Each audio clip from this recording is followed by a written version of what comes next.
जैसा कि पिछले एपिसोड में हमने देखा था, मेंगहाओ को स्पिरिट सेवरिंग का रास्ता मिल गया था। उसने डीमन इमॉर्टल सेक्ट से अलविदा कहा और साउथ हेवन के लिए निकल पड़ा। लेकिन आखिर में एक रहस्यमयी दुश्मन ने उसके परफेक्ट रेल्म पर नजर जमा ली। तो आप इसके आगे क्या होगा ये जानेंगे हम लोग इस वीडियो के माध्यम से। जैसे ही वो आवाज गूंजी, तेज हवाएं और बादल बिल्कुल थम गए। आसपास एक भी दूसरी आवाज सुनाई नहीं दे रही थी। तारों की नदी हवा में गरजती हुई जाओ युलान को अपने साथ जमीन की तरफ ले जा रही थी। उसकी आंखें अब पूरी तरह खुल चुकी थीं और मुश्किल से ही सही वो एक सफेद लंबे रोब पहने हुए बूढ़े आदमी की झलक देख सकती थी। वो हवा में तैर रहा था, उसके बाल चारों तरफ लहरा रहे थे और उसका चेहरा बेहद पुराना और झुर्रियों से भरा हुआ था। ये बताना नामुमकिन था कि वो कितना बूढ़ा था, लेकिन वो ऐसा लग रहा था जैसे अभी अभी किसी टूम से बाहर निकला हो। उसके चारों ओर एक ऐसी सड़न और गलन की बदबू थी, बिल्कुल उस हवा की तरह जो किसी ऐसे इंसान के पास होती है जो अपने आखिरी दिनों तक पहुंच गया हो, पर आखिरी कदम उठाने को तैयार ना हो। इसके बजाय वो कुछ ऐसा करने वाला था जो पूरी तरह से हैरान कर देने वाला था। हालांकि वो किसी मांस और खून के जिस्म वाला नहीं लग रहा था, बल्कि आधा ट्रांसपेरेंट यानी आर पार दिखने वाला लग रहा था। जैसे ही जाओ युलान ने ये सब चीजें नोटिस की, वो एक बार फिर से बेहोश हो गई और फिर तारों की नदी के साथ गायब हो गई। मेंगहाओ इस वक्त तेजी से आगे बढ़ रहा था जब अचानक उसका जिस्म कांपने लगा। उसके चारों तरफ की हवा जैसे जमसी गई, जैसे पूरा आकाश और जमीन, ये पूरी दुनिया एक पिंजरे में बदल गई हो। वो उस पिंजरे के अंदर एक फंसे हुए जानवर की तरह था जो तड़प रहा था पर खुद को बाहर निकलने में नाकाम था। इसी वक्त वो ठंडी आवाज उसके कानों में गूंजी जो गलन और सड़न से भरी हुई थी। उसका चेहरा पीला पड़ गया क्योंकि उसके अंदर एक ऐसा खौफनाक खतरा फट पड़ा जैसा उसने अपने पैदा होने के दिन से लेकर आज तक कभी महसूस नहीं किया था। मेंगहाओ ने कहा, यह स्पिरिट सेवरिंग नहीं है। उसके दिमाग में एक जोरदार गर्जना हुई जो फिर उसके पूरे जिस्म में फैल गई। उसके जिस्म से ठंडा पसीना बहने लगा। बिना किसी हिचकिचाहट के वो सीधे 9th एनेमा में एंटर कर गया। एक जोरदार ब्लास्ट हुआ। उसका कल्टीवेशन बेस धमाके के साथ बाहर निकला। हालांकि उसके पास कल्टीवेशन बेस के सिर्फ 8 हिस्से बचे थे, लेकिन उनमें से हर एक हिस्से को दबाकर इतना रिफाइंड और सॉलिड कर दिया गया था कि उनसे एक खौफनाक ऑरा निकल रहा था। फिर से एक जोरदार धमाका हुआ। उसके बाल चारों तरफ लहराने लगे जैसे ही उसका कल्टीवेशन बेस बाहर निकलने लगा। उसकी एनर्जी आकाश की तरफ बढ़ी और उसके जिस्म की बेहद तेज ताकत अपने सबसे ऊंचे लेवल पर निकल आई। लेकिन मामला अभी खत्म नहीं हुआ था। उसने एक इनकैंटेशन जेस्चर बनाया जिससे माउंटेन कंज्यूमिंग इनकैंटेशन जाहिर हुआ। उसके चारों ओर एक बेहद जोरदार गर्जना सुनाई दी जैसे ही एक विशालकाय पहाड़ का इल्यूजरी इमेज सामने आया। वो इल्यूजन घूमा और बिगड़ता हुआ अचानक बाहर की तरफ फैलने लगा। इसके बाद उसने अपने बैग ऑफ होल्डिंग पर हाथ मारा जिससे लगभग 10 मैजिकल आइटम्स बाहर निकले। उनमें से हर एक आइटम एक शानदार खजाना था जो उसने डीमन इमॉर्टल सेक्ट में हासिल किया था। वो उनकी बहुत इज्जत करता था, लेकिन मौत के इस खौफनाक मोड़ पर उसके पास उन्हें खोने के दर्द के बारे में सोचने का वक्त नहीं था। उसने बिना किसी हिचकिचाहट के उन्हें बाहर निकाला और दहाड़ा। मेंगहाओ ने बोला, फटें। ऐसा शब्द कहते हुए मेंगहाओ के दिल से खून के आंसू बह रहे थे, लेकिन उसके पास कोई दूसरा रास्ता नहीं था। ये सब बताने में थोड़ा वक्त लगता है, लेकिन असलियत में ये सब एक बेहद छोटे से पल में हुआ। दूर आकाश में कहीं से एक इल्यूजरी हाथ जाहिर हुआ। वो आधा ट्रांसपेरेंट था और चमकने वाली रोशनियों से भरा हुआ था। ऐसा लगता था जैसे उसके अंदर आकाश और जमीन का एक बड़ा दांव समाया हो जो कुदरत के नियम के हिसाब से था। जैसे ही वो हाथ दिखा, चारों ओर अंधेरा छा गया, जिससे पूरे इलाके में सिर्फ वही हाथ ध्यान का केंद्र बन गया। वो हाथ पास आया और उसने धीरे से मेंगहाओ की तरफ थप्पड़ मारा। जैसे ही वो पास आया, मेंगहाओ ने डीमन इमॉर्टल सेक्ट के उन 10 खजानों को डेटोनेट कर दिया, यानी फोड़ दिया। एक ऐसा जोरदार ब्लास्ट हुआ जो आकाश और जमीन को फाड़ने में काबिल लग रहा था। सब कुछ हिल गया और चारों तरफ बिगड़ते हुए रिपल्स दिखने लगे। ऐसा लग रहा था जैसे ये दुनिया इस ब्लास्ट से निकली तबाही को झेल नहीं सकती थी। एक और जोरदार धमाका हुआ। मेंगहाओ के चारों ओर जो पिंजरा था, अब उसमें दरारें पड़ चुकी थीं। उन 10 मैजिकल आइटम्स के फटने से आगे बढ़ता हुआ वो हाथ भी एक पल के लिए रुक गया। एक ठंडी आवाज ई सुनाई दी और वो हाथ एक पलक झपकते ही आगे निकल गया। धमाके की तबाही करने वाली ताकत शांत हो गई और इसी छोटे से पल में मेंगहाओ ने इस नामुमकिन हालात में फंसे होने के बावजूद जिंदा रहने का एक मौका पकड़ लिया। मेंगहाओ ने कहा, ये दांव सीकिंग है, ये एक दांव सीकिंग कल्टिवेटर है। मेंगहाओ का दिल तेजी से धड़कने लगा और कड़वाहट से भर गया। एक दाव सीकिंग एक्सपर्ट उससे पूरे एक स्टेट से भी ऊपर था। दाव सीकिंग एक्सपर्ट साउथ हेवन की जमीन पर बेहद रेयर और सबसे ताकतवर लोग होते थे। जहां तक मेंगहाओ को याद था, उसने कभी किसी ऐसे बंदे को परेशान नहीं किया था। और अभी जो आवाज आई थी, उस हिसाब से ये बंदा साफ तौर पर जी क्लैन का मेंबर नहीं था। मेंगहाओ ने बोला, आखिर ये कौन है? मेंगहाओ जानता था कि वो जितने बड़े खतरे में है, उसे उतना ही ज्यादा शांत रहने की जरूरत थी। उसकी आंखें चमकने लगी। उसने पिंजरे में पड़ी दरारों का फायदा उठाया और जितनी तेज रफ्तार वो लगा सकता था उसने लगाई। वो पलक झपकते ही रॉक की हवा में बदल गया, उस हरे धुएं के साथ जिसमें एक काला चांद था। एक ही पल में वो एक दरार से बाहर निकला और दूर आकाश में तेजी से उड़ा। वो इतनी तेजी से भागा कि उसके पास पीछे मुड़कर देखने का वक्त भी नहीं था। जैसे ही वो पिंजरे से बाहर निकला, वो विशालकाय हाथ उसके पीछे दौड़ा। उसने उस पिंजरे को और उन 10 खजानों की तबाही को पूरी तरह खत्म कर दिया। इसके बाद वो सीधे उस इल्यूजरी पहाड़ से टकराया। एक जोरदार बैंग हुआ। वो इल्यूजरी पहाड़ टुकड़ों में फटकर बिखर गया, जो चारों तरफ टूटकर गिरने लगा। मेंघाव के मुंह से खून की धार निकल आई और जिस्म से हड्डियां चटकने की आवाजें आने लगीं। ऐसा लग रहा था जैसे उसका जिस्म खत्म होने के कगार पर था। वो हाथ बिल्कुल आराम से हमला कर रहा था। उसने उस इल्यूजरी पहाड़ को चकनाचूर कर दिया और फिर बिना किसी जल्दबाजी के मेंघाव की पीठ की तरफ बढ़ने लगा। मेंघाव ने कहा, एगरवुड। जैसे ही हाथ पास आया, मेंघाव ने अपना सर उठाया और चिल्ला कर बोला। एक बेहद तेज गर्जना सुनाई दी, जैसे ही एक दूसरी दुनिया की ताकत पास आई। लेकिन पता नहीं क्यों जब वो आधे रास्ते पर थी तो वो थोड़ी हिचकिचाई। उसी पल के अंदर वो विशालकाय हाथ और पास आ गया। मेंघाव ने एगरवुड को कंट्रोल करने की कोई कोशिश नहीं की। खून का मास्क उसके बैग ऑफ होल्डिंग से बाहर निकला और तेजी से बड़ा होता चला गया, जब तक कि उसने उसके पूरे जिस्म को ढक नहीं लिया, ताकि उस विशालकाय हाथ को रोका जा सके। उस खूनी मास्क के अंदर से एक चीख सुनाई दी और एक खूनी रोशनी ऊपर उठी। वो मैस्टिफ बाहर निकला और जैसे ही हाथ पास आया, उसने उस मास्क के साथ मिलकर मेंघाव की पीठ को बचाया। उस मैस्टिफ के पास पीछे मुड़कर अपने मास्टर की पीठ देखने का वक्त भी नहीं था।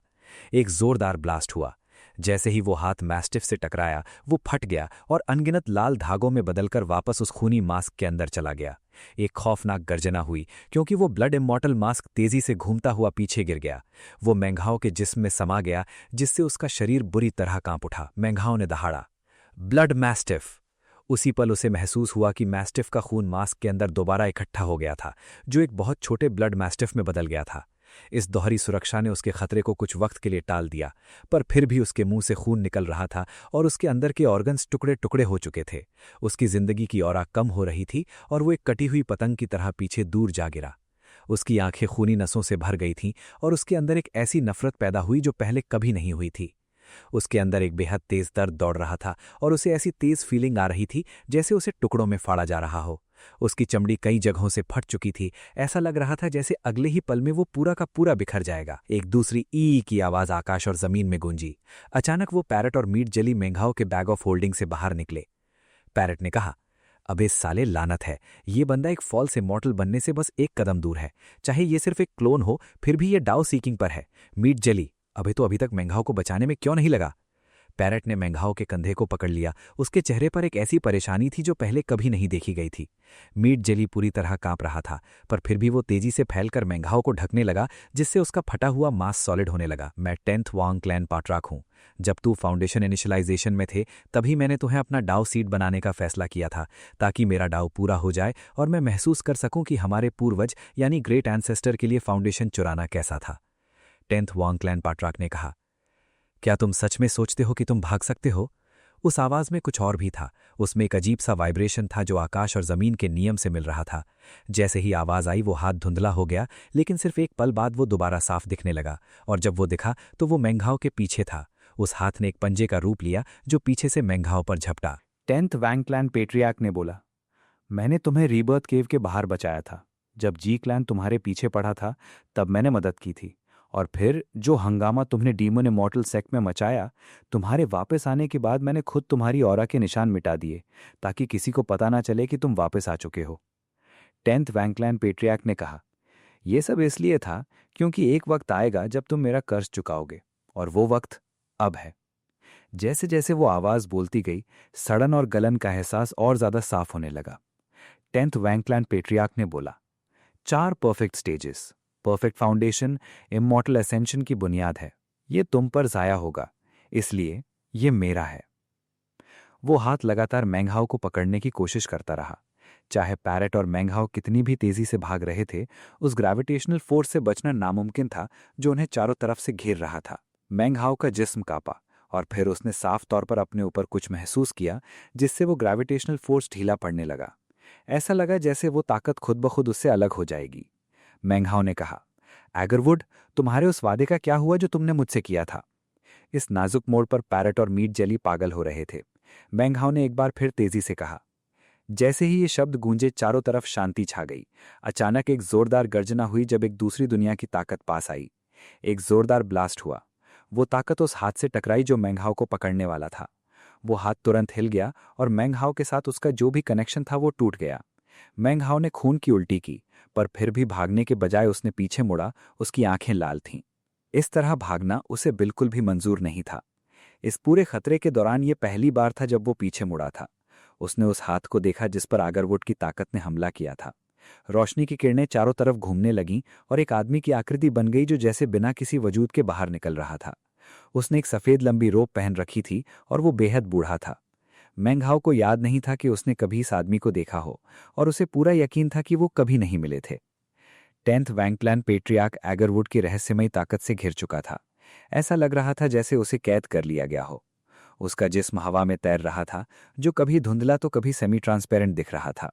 ये एक बेहद अजीब और खौफनाक नज़ारा था। 10th वैंगक्लैन पेट्रियार्क ने बोला, तुम रोकने की कोशिश क्यों कर रहे हो? उसने मैंग हाओ की तरफ देखते हुए भारी आवाज में कहा। ऐसा लग रहा था जैसे उसने आगरवुड की ताकत पर ध्यान ही ना दिया हो। मैंग हाओ ने कोई जवाब नहीं दिया, बल्कि उसने अपने दाएं हाथ से बैग ऑफ होल्डिंग पर हाथ मारा और एक ब्रॉन्ज अल्कोहल फ्लैगन निकाल लिया। उसने अपना सर उठाया, एक बड़ा घूंट भरा और फिर उसे बाहर थूक दिया। अल्कोहल की चारों तरफ फुहार फैल गई और अचानक एक अज्योर ब्रॉन्ज इमॉर्टल स्वॉर्ड उसके हाथ में आ गई। ये स्वॉर्ड हंसान की तरफ से थी और इसके अंदर एक ऐसी स्वॉर्ड की थी जो किसी गीत की तरह लगती थी। मैंग हाओ की आंखों में खून की प्यास और खतरनाक गुस्सा दिख रहा था।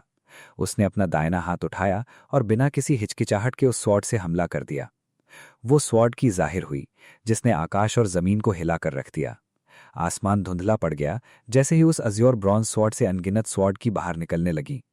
जैसे ही स्वॉर्ड नीचे आई, वो स्वॉर्ड की गरजने लगी और एक 3000 मीटर ऊंचे झरने यानी वाटरफॉल में बदल गई, जो ऊपर से सीधे 10th वैंगक्लैन पेट्रियार्क की तरफ गिरा। 10th वैंगक्लैन पेट्रियार्क की पुतलियां सिकुड़ गईं और ये उसके चेहरे पर पहला बदलाव था। यहां तक कि आगरवुड ने भी उसे नहीं हिलाया था। उसकी आंखें चमकने लगीं और जैसे ही वो स्वॉर्ड की पास आई, वो अचानक बोल उठा। हमारे पूर्वजों यानी ग्रेट एंसेस्टर ने एक बार कहा था कि बारिश आकाश में पैदा होती है और जमीन में खत्म हो जाती है। उन दो जगहों के बीच का रास्ता ही उसकी पूरी जिंदगी है। जैसे ही आवाज गूंजी, 10th वैंगक्लैन पेट्रियार्क ने अपने दाएं हाथ को बिल्कुल आराम से अपने सामने हिलाया, जैसे वो किसी बारिश को हटा रहा हो। 10th वैंगक्लैन पेट्रियार्क ने बोला, call the wind, summon the rain. Meng Hao का गुस्सा और मारने का इरादा बिल्कुल उबाल पर था। मैंग हाओ ने कहा, किसकी पूरी जिंदगी कमीने? उसकी तलवार की आसमान से नीचे गिरी, सीधा 10th वैंगक्लैन पेट्रियार्क को काटने के लिए, जो उस वक्त एगरवुड की ताकत के पिंजरे में घिरा हुआ था। जैसे ही तलवार की पास आई, आसमान में एक भयंकर गरज गूंज उठी। लेकिन तभी अचानक 10th वैंगक्लैन पेट्रियार्क के चारों तरफ एक काली हवा चलने लगी। वो हवा तेजी से इकट्ठी हुई और एक बेहद खौफनाक काले ड्रैगन में बदल गई। उस काले ड्रैगन ने अपना बड़ा सा मुंह खोला और उसमें से एक दहाड़ती हुई हवा निकली, जिसने एगरवुड की ताकत पर पलटवार किया। ऐसा लगा जैसे वो कैद करने वाला पिंजरा तुरंत ही टूट गया हो, और उसी वक्त अचानक से हवा में बारिश की बूंदें टपकने लगी। बूंदें बढ़ती चली गईं और पूरे आसमान को घेरते हुए एक भारी बारिश का रूप ले लिया, जो सीधा तलवार की तरफ तीर की तरह बढ़ी। भूम! एक इतना बड़ा धमाका हुआ जिसने सब कुछ हिलाकर रख दिया। मैंग हाओ के मुंह से खून की धार निकल पड़ी और वो पीछे की तरफ गिर गया। बिना मुड़कर देखे कि पीछे क्या हुआ है, उसने तुरंत अपना टेलीपोर्टेशन जेट स्लिप निकाला, जो उसे सालों पहले पेट्रियार्क रिलायंस से मिला था, और उसे अपनी उंगलियों के बीच जोर से दबा लिया। ये जेट स्लिप सालों पहले ही टूटने की कगार पर था, पर अजीब बात यह थी कि इतने लंबे समय तक ना होने की वजह से इसने धीरे धीरे खुद को ठीक कर लिया था, और अब ये पहले से कहीं ज्यादा मजबूत लग रहा था। चारों तरफ एक चमकती हुई रोशनी फैल गई। मैंग हाओ का कल्टीवेटर बेस अब पहले से बहुत ज्यादा बढ़ चुका था, इसीलिए टेलीपोर्टेशन की ताकत को जगाने में अब बहुत कम वक्त लगता था। सिर्फ 7 या 8 सांसों का वक्त लगा और वो वहां से टेलीपोर्ट होना शुरू हो गया। मैंग हाओ के गायब होने के बाद उस जगह की वो दहाड़ और धमाकों की आवाजें शांत हो गईं। वैंगक्लैन पेट्रियार्क धीरे धीरे आगे बढ़ा। उसका जिस्म अब धुंधला सा हो रहा था और बीच बीच में रोशनी से चमक रहा था। उसके सर से लेकर नीचे तक उसके पूरे जिस्म पर एक बहुत बड़ा कट लगा हुआ था, जिसने उसे लगभग 2 हिस्सों में चीर दिया था। ऐसा लग रहा था जैसे वो जबरदस्ती अपने 2 टुकड़ों को एक साथ जोड़कर रखने की कोशिश कर रहा हो। मैंग हाओ को वहां से गायब होते देखते हुए उसके चेहरे पर दर्द का कोई नामोनिशान नहीं था। उसकी आंखों में एक रहस्यमयी चमक थी और वो मुस्कुराया, क्योंकि उसका जिस्म दो हिस्सों में कटा हुआ था, इसलिए उसकी वो मुस्कुराहट बेहद डरावनी और खौफनाक लग रही थी। वैंग क्लैन पेट्रियार्क ने बोला, मैंने तुम्हें कम समझने की गलती की बच्चे। लगता है तुम्हारे पास सच में कोई बहुत कीमती खजाना है, पर तुम मुझसे बचकर नहीं भाग सकते। उस खौफनाक मुस्कुराहट के साथ ही वैंग क्लैन पेट्रियार्क का जिस्म पूरी तरह धुंधला पड़ गया। धीरे धीरे वो एक ऊर्जा की किरण में बदला और फिर वहीं हवा में गायब हो गया। ठीक उसी वक्त सदर्न डोमेन में वैंग क्लैन के पहाड़ों के बीच 10th माउंटेन के नीचे बनी कब्र के एक ताबूत में 10th वैंग क्लैन पेट्रियार्क का असली जिस्म लेटा हुआ था। अचानक उसकी आंखें खुलीं। जब उसने अपने ऊपर फैली हुई चट्टान को देखा तो उसकी आंखों में एक अजीब सी रोशनी चमक उठी। वो एक भारी और खौफनाक आवाज में हंसने लगा। वैंग क्लैन पेट्रियार्क में बोला, अगर मैंने अपने असली जिस्म की ताकत का इस्तेमाल करके जी क्लैन के रास्ते में रुकावट ना डाली होती और उस बच्चे के परफेक्ट फाउंडेशन को छुपाया ना होता तो उनकी नज़र उस पर ज़रूर पड़ जाती। इन बीते सालों में किसी न किसी दिन वो उसको ढूंढ निकालते और उसे चुरा ले जाते। अगर मैं अभी वहां अपने असली जिस्म के साथ होता तो मैं कामयाब हो गया होता, पर अब वो परफेक्ट दाव फाउंडेशन पूरी तरह पक चुका है और तोड़ने के लिए बिल्कुल तैयार है। भले ही मैं अभी अपने असली जिस्म के साथ बाहर नहीं निकल सकता, पर मेरा एक क्लोन ये काम जरूर कर देगा। वो तलवार की पक्का किसी बाहरी इंसान ने उसे तोहफे में दी थी। वो उसका कितनी बार इस्तेमाल कर पाएगा? शायद वो उस मुकाम पर पहुंच गया है जहां वो उसको और इस्तेमाल नहीं कर सकता। 10th वैंग क्लैन पेट्रियार्क ने अपना सर हिलाया और मुस्कुराया। तभी अचानक उसके ऊपर एक भूत जैसी परछाई बन गई। पलक झपकते ही एक मायावी जिस्म हवा में उठकर तैरने लगा। जैसे जैसे वो जिस्म साफ होता गया, वो हर तरह से बिल्कुल वैंग क्लैन पेट्रियार्क जैसा ही दिखने लगा। उस क्लोन के हाथ एक मंत्र पढ़ते हुए हिले और कुछ ही पलों में उसके माथे पर चिंता की लकीरें आ गईं। वैंग क्लैन पेट्रियार्क के क्लोन ने बोला, मिल्की वे सी के पास, पर मिल्की वे सी तो डाओ सीकिंग वालों के लिए एक मना की हुई जगह है। 10th वैंग क्लैन का हो क्लोन एक पल के लिए हिचकिचाया, पर फिर उसके चेहरे के भाव वापस नॉर्मल हो गए। उसकी आंखें चमकी और वो धीरे धीरे धुंधला होने लगा। कहानी अब थोड़ी आगे बढ़ती है। वेस्टर्न डेजर्ट के किनारे पर वायलेट सी और मिल्की वे सी के ठीक बीच में एक बॉर्डर का इलाका था, जो इतना बड़ा था कि जहां तक नजर जाए वहां तक फैला हुआ था। वो बॉर्डर असल में मिट्टी के एक बड़ी सी दीवार से ज्यादा कुछ नहीं था। उस दीवार के एक तरफ पानी का रंग वायलेट था और दूसरी तरफ पानी बिल्कुल नीला था, जो वायलेट सी और मिल्की वे सी के बीच का फर्क साफ बता रहा था। उस बॉर्डर के एक खास हिस्से में हवा के बीच में अचानक से एक भयंकर काला भंवर पैदा हो गया। मैंग हाओ लड़खड़ाता हुआ उस भंवर के बीच से बाहर निकला और उसके मुंह से खून की धार निकल पड़ी। वो खून बिल्कुल गहरा काला था, जिसमें सड़न भरी हुई थी। मैंग हाओ का पूरा चेहरा पीला पड़ चुका था और उसके पूरे जिस्म पर एक पतली सी झिल्ली चढ़ी हुई थी। ये झिल्ली कुछ और नहीं बल्कि वो मीट जली थी, जो उसके जिस्म को पूरी तरह से फटने से बचा रही थी। लेकिन मैंग हाओ अभी भी महसूस कर सकता था कि उसका जिस्म धीरे धीरे सड़ रहा है। मौत का वो करीबी एहसास और ज्यादा गहरा होता जा रहा था। मैंग हाओ ने कहा, 10th वैंग क्लैन पेट्रियार्क। मैंग हाओ की आंखों में एक राक्षस जैसा मारने का इरादा उबल रहा था। उसने गुस्से से अपने दांत पीसे, जबकि उसके मुंह से और खून बहने लगा। एक कल्टीवेटर के रूप में अपने पूरे सफर में ये सबसे भयानक चोट थी जो उसे कभी लगी थी। पास में ही तोता गुस्से में अपने पंख फड़फड़ाता हुआ चीखा। तोते ने बोला, वो कमीना फॉल्स इमॉर्टल बनने से बस एक कदम दूर था। वो इतना बेशरम कैसे हो सकता है? कुत्ता, उसने सच में तुम पर हमला किया मैंग हाओ? लानत है।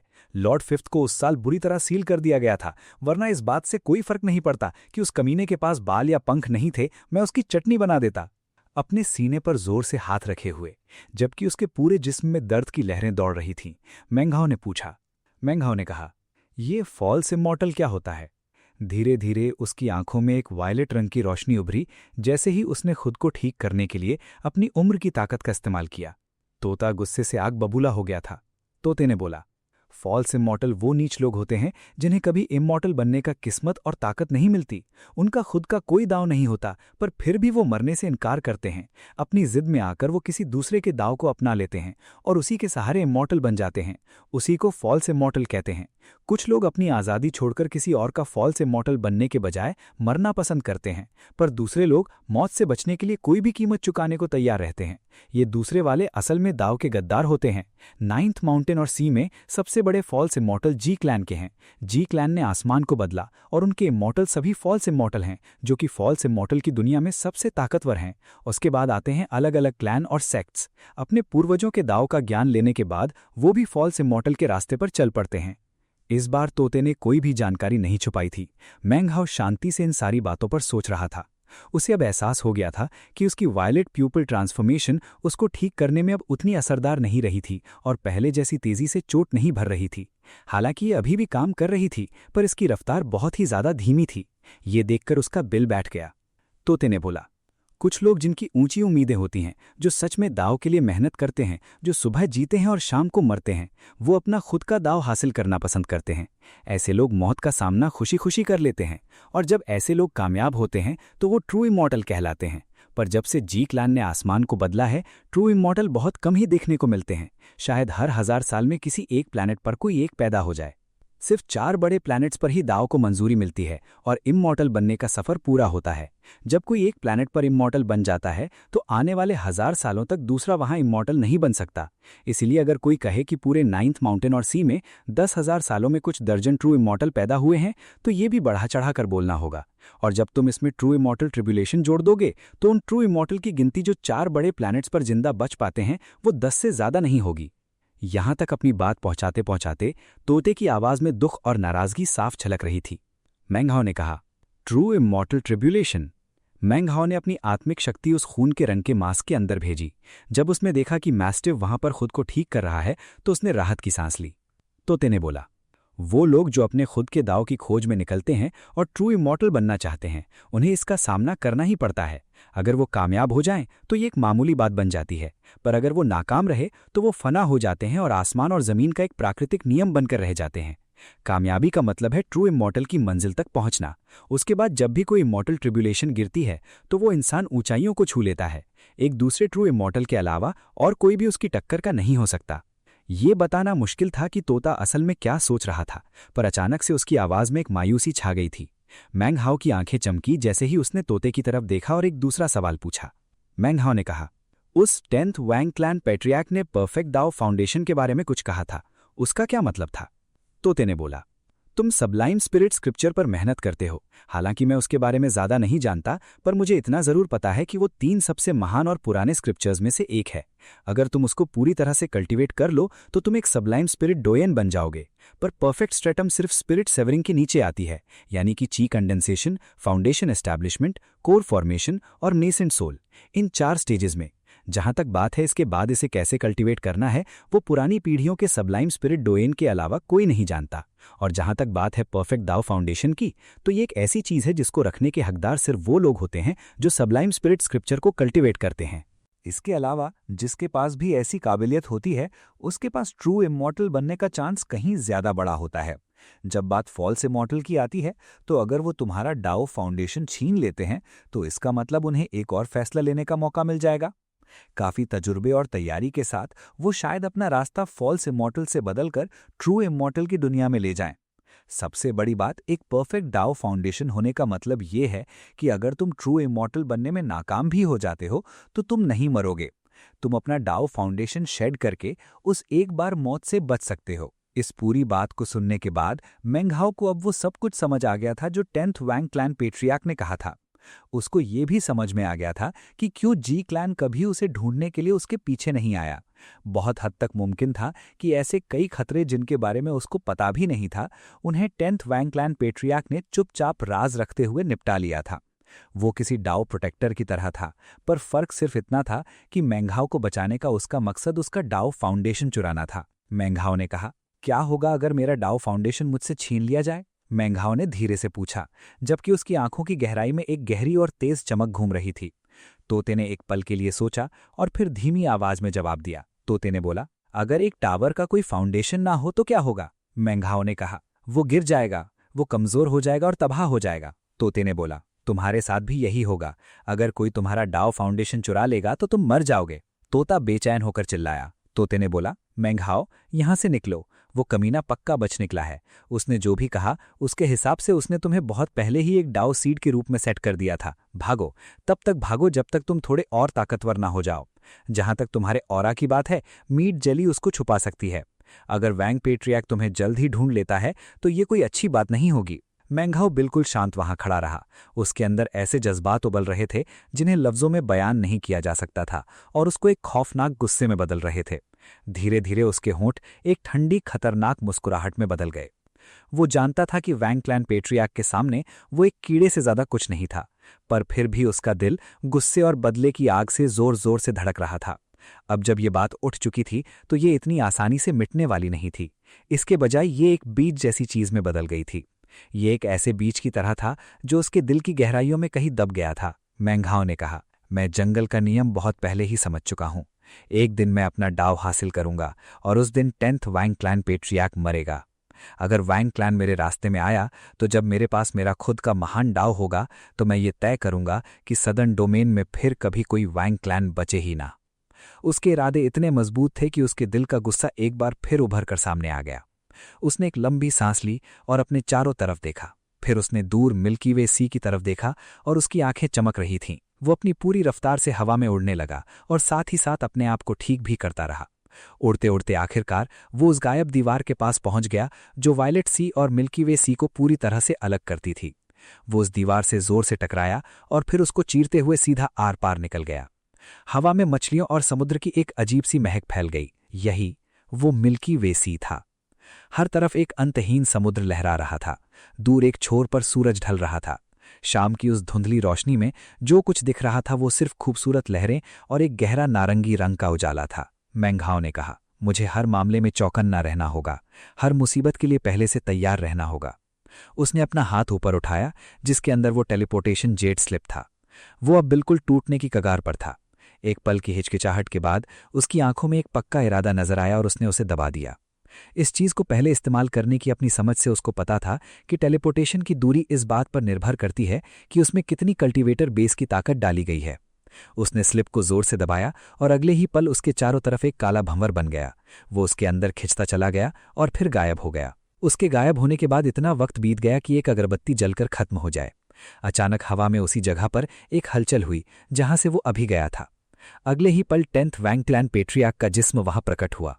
उसने चारों तरफ देखा और फिर गुस्से से अपने माथे पर लकीरें खींच लीं। वांग क्लैन पेट्रियार्क ने कहा, बड़े ही चालाक निकले बच्चे, तुम्हारा ऑरा यहां आकर गायब हो गया है, लेकिन मैंने पहले ही पता लगा लिया है कि तुम मिल्की वे सी में हो। तुम मुझसे बचकर नहीं निकल सकते। तुम्हारा परफेक्ट डाओ फाउंडेशन सिर्फ मेरा है। तुम्हें छुपने में मजा आ रहा होगा पर मैं तुम्हें ढूंढ ही लूंगा। इतना कहते ही उसका जिस्म झिलमिलाया और वो वहां से गायब हो गया।